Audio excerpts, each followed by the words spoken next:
First किया था, और प्राइवेट सेटअप में फोर्टिस मोहाली में हमने नॉर्थ इंडिया का फर्स्ट किया था, आउटसाइड दिल्ली ऑफ कोर्स। तो मैं आपको दिखाता हूँ एक पेशेंट, ये हमारे पहले पेशेंट है अपोज लास्ट ईयर वाली। तो ये आप पेशेंट का देख सकते हैं, पेशेंट को पार्किंसन है, 4 या 5 साल से था, इनको चल नहीं पाते थे, सपोर्ट लेनी पड़ती थी। अभी इनका स्टिमुलेशन मैंने आपको ऑफ था, अब ऑन करके दिखाया है। ये बैटरी ऑन है, 100 मीटर स्प्रिंट तो नहीं मार रहे हैं, लेकिन बहुत बेहतरीन तरीके से चल रहे हैं।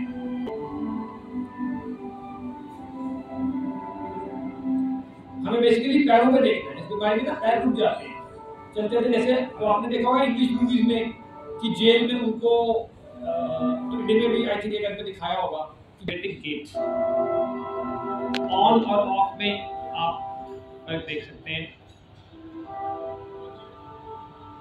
हमारे वीडियो आना था, अनफॉर्चुनेटली किसी काम से वो आ नहीं पाए। नॉर्मली हम लेक्चर इकट्ठे तरह पसंद करते हैं।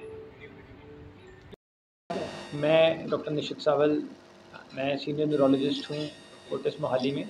मैंने डीएम न्यूरोलॉजी अपना एम्स न्यू दिल्ली से किया है। आज हम बात करेंगे न्यूरोमॉड्यूलेशन की।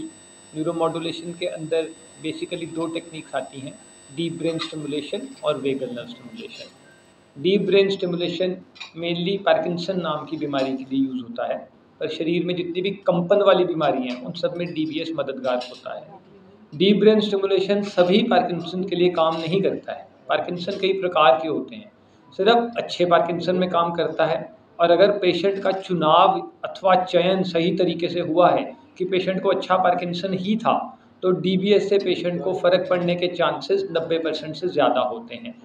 मेन पॉइंट है कि अच्छा पार्किंसन होना चाहिए। सेकेंडली, डीबीएस सब कुछ ठीक नहीं करता है। डीबीएस मोटर मैनिफेस्टेशंस ठीक करता है, पेशेंट का चलना फिरना ये सब बेटर हो जाता है। इसमें हम छाती में एक बैटरी डालते हैं छोटी सी, और पेशेंट के दिमाग में 2 तारे डालते हैं। इस प्रक्रिया के दौरान पेशेंट को बेहोश नहीं किया जाता है, सिर्फ बैटरी डालने के लिए एंड में आधा घंटा जनरल एनेस्थीसिया देते हैं। उससे पहले जैसे डेंटिस्ट आपके दांत को छेद करने के लिए लोकल एनेस्थीसिया देता है, खोपड़ी में लोकल एनेस्थीसिया दे के वहाँ से 2 तारे डालते हैं। पेशेंट उस वक्त जाग रहा होता है, हमसे बात कर रहा होता है, हम पेशेंट से लिखवा रहे होते हैं, हमारा हाथ दबाता है, पकड़ता है, बहुत सी प्रक्रियाएं की जाती हैं। डीप ब्रेन स्टिमुलेशन का असर तुरंत नहीं आता है, असर 2 से 3 हफ्ते 1 महीने के बाद शुरू होता है और इंक्रीमेंटली बढ़ता जाता है। 3 महीने बाद असर बहुत अच्छा, 6 महीने बाद असर बहुत अच्छा। और उन लोगों के लिए जिनको सिंडोपा एक दवाई आती है, टिडोमेट सिंडोपा, उनसे इनिशियली बीमारी में असर पड़ता है, लेकिन बाद में उनका असर उतना बेहतर नहीं आता और उतने समय तक नहीं रहता। डीबीएस इन दोनों चीज़ों को इम्प्रूव कर देता है। दूसरी जिसकी हम बात करेंगे वो है वेगल नर्व स्टिमुलेशन। वो एक छोटा सा इम्प्लांट है, जिसमें पेशेंट को नॉर्मली सुबह एडमिट करके शाम को छुट्टी कर देते हैं। ये 2 जगह यूज़ होता है, मिर्गी के दौरों में और डिप्रेशन में। मिर्गी के दौरों में उन लोगों के लिए है जिनको 6 महीने से दौरे पड़ रहे हैं और 2 या 2 से अधिक दवाइयों पे भी दौरे कंट्रोल नहीं हैं। डिप्रेशन में भी यही पहाड़ा चलेगा। जो लोग 6 महीने से डिप्रेशन की दवाई खा रहे हैं और 2 अथवा 2 से ज़्यादा दवाइयों पे उनका डिप्रेशन कंट्रोल नहीं है, वीएनएस उनके लिए बहुत अच्छी थेरेपी है। वीएनएस एक क्विक थेरेपी है। लेफ्ट साइड ऑफ चेस्ट में एक छोटा सा 1 रुपये के सिक्के जितना इम्प्लांट डलता है, ऊपर उसके पतली सी तार थोड़े सेंटीमीटर ऊपर करके उसको एक नस होती है वेगस, उसके इर्द लपेट दिया जाता है। उसमें सिर्फ 1 सेंटीमीटर के 2 कट लगते हैं, और जैसा कि मैंने आपको बताया उसके बाद में हम प्रोग्रामिंग करते हैं, और जो पेशेंट दवाई को नहीं रिस्पॉन्ड कर रहे होते, मिर्गी के और डिप्रेशन के, वो दोनों उसको रिस्पॉन्ड करते हैं। धन्यवाद। सर एक क्वेश्चन रहेगा सर, ये जो क्या कर सकता है क्या नहीं कर सकता? डीप है कि डीबीएस में मेन लिमिटेशन तो कॉस्ट का आता है, क्योंकि जैसे मैंने आपको बताया कि फॉर्म में तो सारे करा लेते हैं। सेकंड जो फंडा आता है कि डीबीएस सिर्फ अच्छे पार्किंसन में काम करेगा।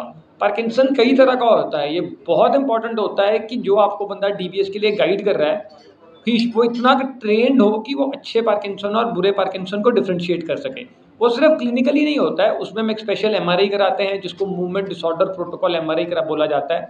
कई बार कुछ स्पेशलाइज्ड पेट स्कैन्स आते हैं, ट्रोडैट पेट वगैरह, उनको भी कराया जाता है। ये डिसीजन बहुत इंपॉर्टेंट है कि इस पेशेंट को अच्छा पार्किंसन है कि बुरा पार्किंसन है। बुरे पार्किंसन में डीबीएस काम नहीं करेगा, this is extremely important. Hence DBS कराने से पहले आपको DBS मतलब DBS जिस आदमी ने आपको रिकमेंड किया है, इट इज़ वेरी इंपॉर्टेंट कि दे शुड बी, उन्हें डिफ्रेंशिएशन में कोई डाउट नहीं होना चाहिए कि जब DBS के लिए पेशेंट भेजा जाता है तो one has to be very sure कि उसको अच्छा पार्किंसन ही है, ये इंपॉर्टेंट है।